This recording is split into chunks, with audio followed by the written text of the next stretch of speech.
This was a straw that broke the camel's back. I mean, it broke it. Man, did it break it. So last week, I came down with the disease that shall not be named. We will not name her. You know what I'm talking about. The whole world shut down when she happened, right? I had to take a few days off.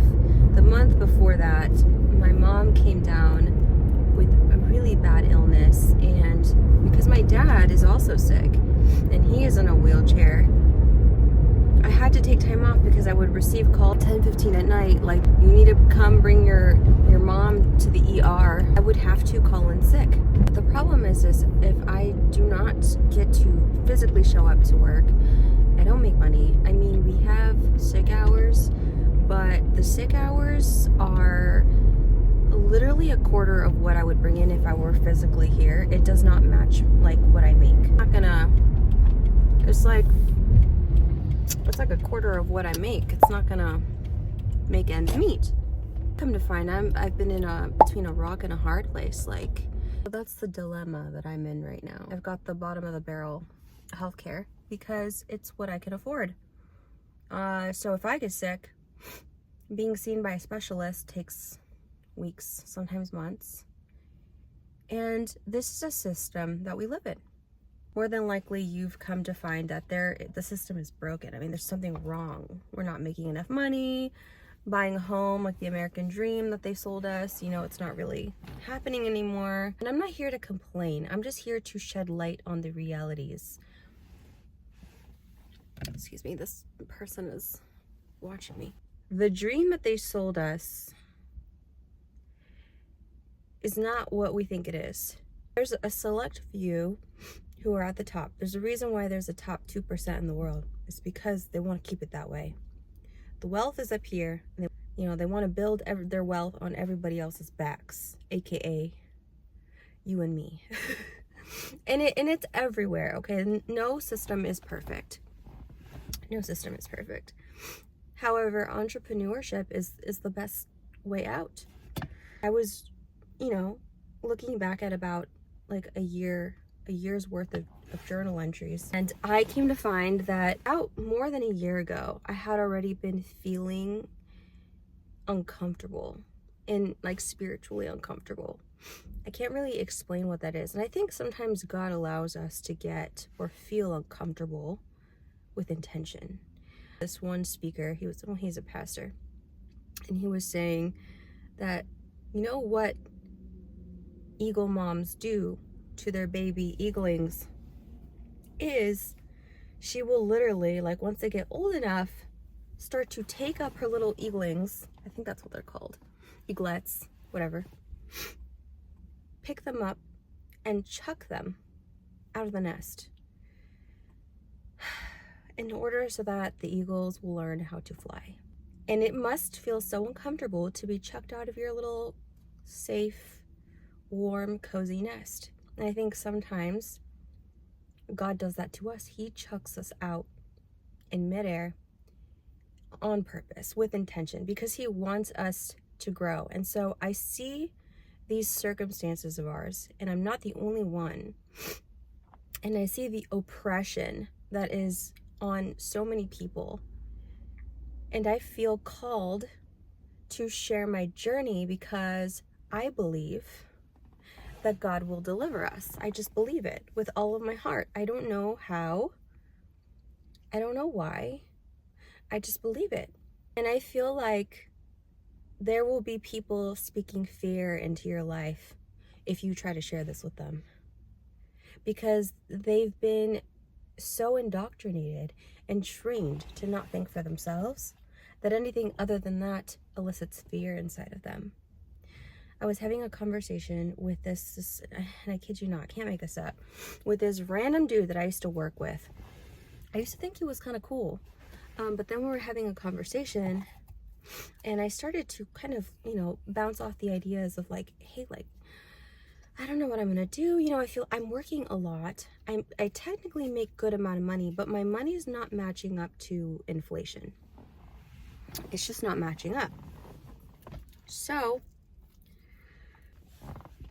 I was having this conversation with this guy on the phone, and I was kind of like bouncing off this whole thing, like, I gotta figure it out, there's gotta be something that I should do. And you know what he told me? He said, well, you know, you could always just get on Only. Blah, blah, blah, blah. Excuse me? No, like, shaming anyone who does that. But getting on OF, I will never do it. I just won't. That's my only option, is to get on OF, because I'm a woman. Sick. Okay, I actually took that comment and I let it create a little fire inside of me, and it motivated me to start thinking. When I got off that phone call, I said, oh, I'm onto something. We got to do something. So God is making us uncomfortable. And if you're here listening to this video, most likely he's been making you uncomfortable for a while. Or maybe you've just been, if you don't believe in God, like maybe you've just been feeling like something is just, the math is not mathing. You're working hard, you're doing things, it's not enough. You know, you get sick because you overwork yourself. You barely have time, like you're paying bills for a place that you can't even really inhabit. You're paying bills for an apartment that's empty, a house that's empty. All what, so you can come to work, which it's good to work. It's not to say that, oh, it's time to be lazy. No, absolutely not. But we shouldn't be working this hard and not even being able to like make it. For a while, I moved back with my parents and I saved the money that I was making, because my parents were gracious enough to let me live rent free. You know, I would help occasionally with groceries, but they really they let me do that, and so I was able to save money. And the plan was, okay, I could use the savings, and my dream is, you know, they sell you this dream, you'll buy a home one day. Well, that down payment is being dwindled away because there's months where I come up short because rent is as much as the mortgage, or more sometimes. Groceries have gone up. All this to say, the smart way to go about this is to have a full-time job. Okay, your job is such a blessing, right? However, on days that you are feeling sick, or like, let's say you want to take a vacation, or let's say you have a family emergency, you have a backup plan. They always say the smartest thing to do is to have multiple streams of income to ensure more stability. Stability is good. You want stability, but you want to be able to have an option to take time off if you need to. Like I said, if there's an emergency, if there's things happening, set yourself up for success. Also, if you have another stream of income as a content creator, you know, could grow into so much more, grow into a business. There's so much that could come from it. I mean, I've seen people turn their lives around.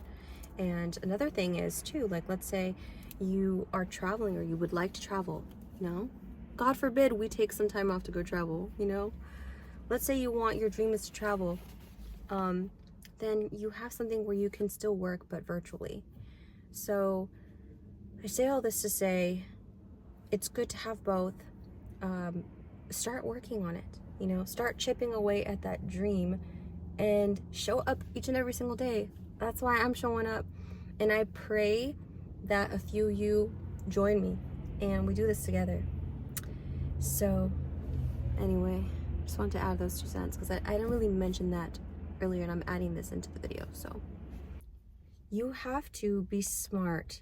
You have to have a plan, and you have to think about, you know, what you're gonna do. Now, I know the impulse is to rage quit your job, give a big middle finger to the man, and say, like, you know what? You know what I'm saying? Like, that is the temptation, right? But obviously, that's not the smart way to go. Here's what we should do, and this is what I'm gonna do, and that's an airplane, I'm sorry. But what I plan on doing is, I'm not gonna quit my day job. My day job is going to fund my dream of being a content creator. And I don't know what your entrepreneurship is going to look like. It may not be content creation. It may be starting a little business. Maybe God has, put it on you that, to create a little business, whatever it is. Whatever it is, whatever you feel called to do, and then create a strategy to start putting work into that day by day. And I believe that whenever you are intentional about something, it's inevitable that it will grow. And so if you keep showing up consistently to something and you keep on improving your method to which you're going to do that, and if you do your research, you will do well. And now is the time to create a YouTube channel. If you've been thinking about it, they say smaller creators, low effort videos are making it onto the recommended page. Like, things are getting pushed out because people are sick of the over edited stuff. They just want to have real conversations with real people, and they're congregating in the comments, and people are starting to wake up. And I love that for us. I love that for us so much. And we can do it. So don't rage quit your job. Keep your job. Let it fund your dream. Let it be your foundation. Let it fund your content creation. But create a workflow in which you are creating content without burning out and still showing up to your full-time job. Don't ignore the fact that you feel uncomfortable. Don't ignore the fact that these things are a reality. Now, you're not a victim. We're not victims here. Okay, we're simply self-aware queens or kings. We understand what's going on, and we're going to do something about it. And what we're going to do is we're going to be proactive, and we're going to come up with a system, and we're going to slay. It's going to be great. Excuse me. I like content like this, and if you want to join me on my journey to becoming a full-time content creator, please give me a thumbs up, subscribe to my channel, leave a comment down below introducing yourself so that all of us new up-and-coming creators can congregate and sub to each other. That will build a community, and that's what YouTube is all about. That's actually what I really enjoy about video spaces like TikTok and YouTube, is you find your people on there. And so my goal is to find my people on here. This is episode right here, and I look forward to seeing you guys, getting to know y'all, and maybe you can get to know me a little bit. And no more BS, bro. I'm sick and tired of dealing with BS. If you're with me, let's get this. I feel like this is like a digital revolution.